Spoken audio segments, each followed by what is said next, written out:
তো welcome back in my channel টাস and learn. Dear student, ইতিমধ্যে আমরা শেষ করে ফেলেছি প্রথম সূত্রটি। এখন আমরা কথা বলবো দ্বিতীয় সূত্র নিয়ে। আবারও আমি রিপিট করতে চাই, দ্বিতীয় সূত্রতে কি ছিল?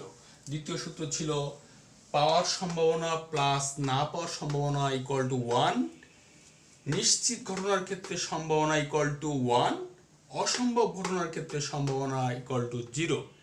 ডিয়ার স্টুডেন্ট, আমি তার একটা ঝটপট একটা অঙ্ক করে ফেলি। তো আমরা অলরেডি দুইটা অঙ্ক শেষ করেছি। নাম্বার 3 হচ্ছে চাকরি পাওয়ার সম্ভাবনা। আসলে আমরা সবাই তো এই পড়ালেখাটা করছি চাকরি পাওয়ার জন্যই। তো মেইনলি এই অঙ্কটাও এই কথাটা আমাদের মনের কথাটাই বলে দিচ্ছে।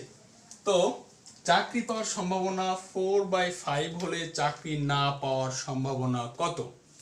আমরা জানি নিশ্চিত ঘটনার ক্ষেত্রে সম্ভাবনার মান হচ্ছে 1 এবং আমরা যে সূত্রটা জানি সেই সূত্রটা হচ্ছে ঘটনা ঘটার সম্ভাবনা প্লাস ঘটনা না ঘটার সম্ভাবনা ইকুয়াল টু 1।